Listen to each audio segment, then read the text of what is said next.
My feet look stupid when I ride bikes.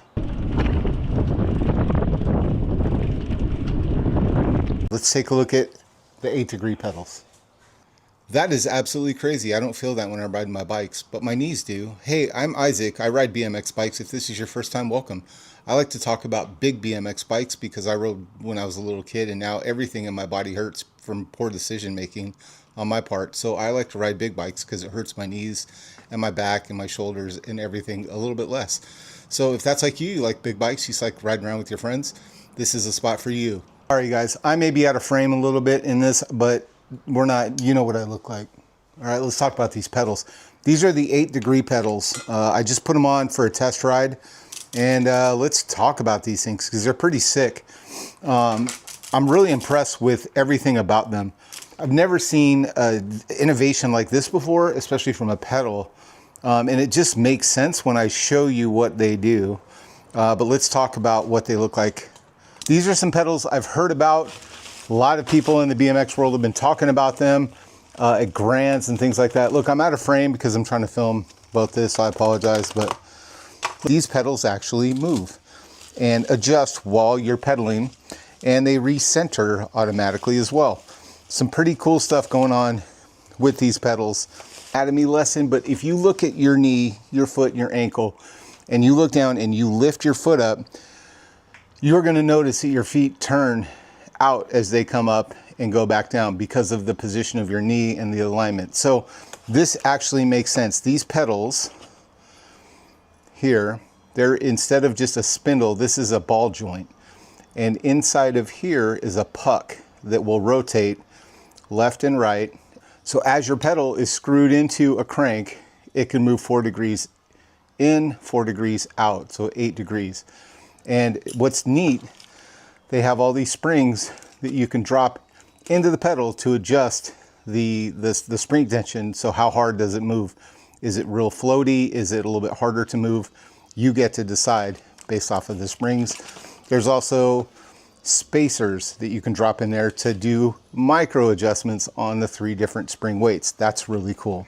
All right, you guys, this is an 8-degree pedal. All right, let me put it this way. Let's see, which is the side, this side. This is the 8th degree pedal.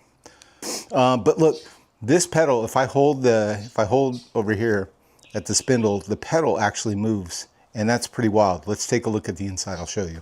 Just going to grab this quick little Allen wrench, and we're going to take out 4 pins, and I'll show you the way that this works and why it's so unique. When we take out those pins, look, that's the magic right there. That puck can float 4 degrees forward or back while your pedal is attached to a crank arm, which then makes it so that your pedal adjusts to the natural biomechanical way that your feet want to curl when you're pedaling. That's cool. Always put the pedal washer on, especially with aluminum cranks.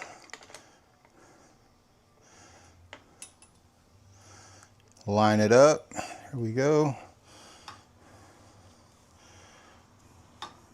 So let's reveal how this thing works. It's pretty cool. You take those pins out, you can see this window. This puck right here will move.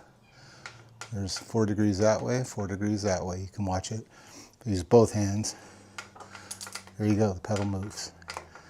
Pretty epic, man. I've never seen anything like that. But that's gonna match when you're pedaling and your foot rotates at the top, it's gonna rotate out and then come back, and then if you let go, it self-centers. Very, very cool. That's amazing. Let's go for a ride.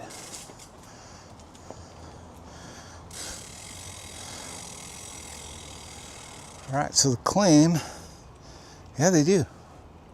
My feet rotate. What a trip, yeah.